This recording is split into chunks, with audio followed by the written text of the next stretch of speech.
kapuso, hindi na lamang po mga kotse ang dumarami sa kalsada natin.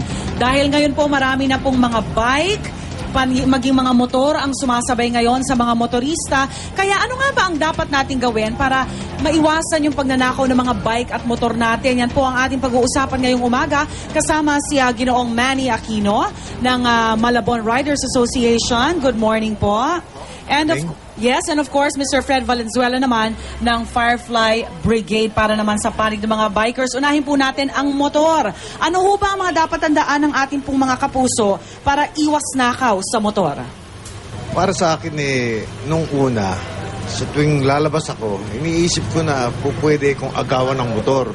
Kaya nag-design ako sa sarili ko na magkabit ng immobilizer. Alright, ano po yun? Pwede pa pakita sa amin? Ano ho yung immobilizer? At paano ho ito ginagamit?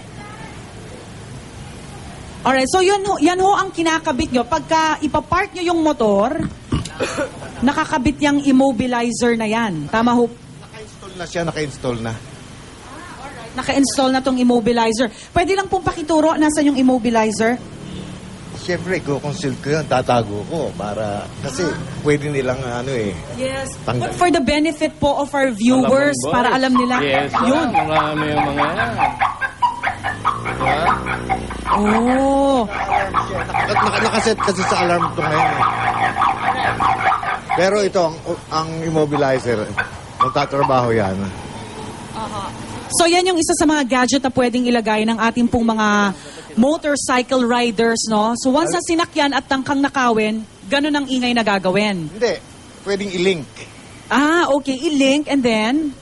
Pag umandar na yung immobilizer, mag-a-alarm siya. Especially, mas maganda ilagay mo wang-wang bawal. Haharangin ka antimano. Yes. Protection mo na yon. Okay. Bukod po doon, meron pa hubang iba na pwedeng gawing safeguard para ho sa mga... Ito naman, yung immobilizer, dalawang klase. Magpapark ka, automatic nagka-cut off ang circuit. Pag ako na, ilalak ko na. Pangalawa, yung tumatakbo ka, riding in tandem, sinabayan ka, tinutukan ka, baba. Huwag ka na mag-resist, bigay mo na. Ayan, Bigay mo kaya na. niya, huminto siya. Yes, oo. Yun. Pag medyo delikado sa buhay na, huwag nang Pwede lumaban, naman ano ho? yung immobilizer, i-reset sa gusto mong time kung gaano kahaba. Alright. Pero ako, sa experiment ko, yung 30 second, enough na hihinto siya. Pag ang isang carnapper, hihinto ng sasakyan, hindi nakakaligutan, iiwanan yun. Right. Alright, Sir Manny, maraming salamat po. Pumunta naman po tayo kay Mr. Fred Valenzuela ng Firefly Brigade para sa panig naman ng ating mga bikers. Ano ho ba ang kailangan gawin ng mga bikers natin para iwas bike napping? Kung napapansin nyo, sinusukbit ko itong aking kadena. So ito kasi ang una kong hinahawakan para ako'y pumarada. Sana lang din marami tayong paradahan ng bike, ano? Alright, sir, pakita lang po natin sa harap ng ating camera. So usually sinasama ko yung isang gulong. So, nabibili lang ho yan sa mga bike shops.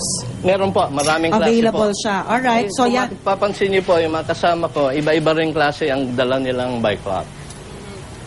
Safe na po yan? Okay na? Paano Well, kung may mga bolt cutter gang? Actually, when I go to an establishment o pag pumarada ako, una kong pupuntahan si Manong Guard. Alright. Tatanong ko siya, hingi akong permiso, saan pwede mag-park? Para alam niya na nag-park ako doon, mabantayan niya. Babantayan niya. Kasi yun, bibit-bitin ko na yung gamit ko. Pwede na ako pumasok. Nandito yung pantalong ko. Kasi hindi ho biro din ang presyo ng mga bike ngayon, diba? Yung iba nga, habang nagbabike, biglang inaagawan eh. Marami pong nangyari ng ganyan. Oo, so sana din, police visibility din para sa mga, Especially sa public places outside. Yes, oho. Ano pong tips natin para sa mga baguhang bikers, Sir Fred? Well, pag baguhan, siguro nga baguhang bike din. Yung mga pang hindi mamahalin para Yes. hindi mo meron siyang extra bike din. May mamahalin, may mumurahin. Iba-iba Madali ho naman ang kasi gamit. bitbitin ng bike eh. Pag Yun na nga kinuha, po, madaling mas bitbitin madali eh. kaysa sa motorsiklo. At actually, may experience din ho yung isa sa kaibigan ko, muntik nakalagay sa bike rack. Tama ba? Opo, Doon sa sa sasakyan. sasakyan.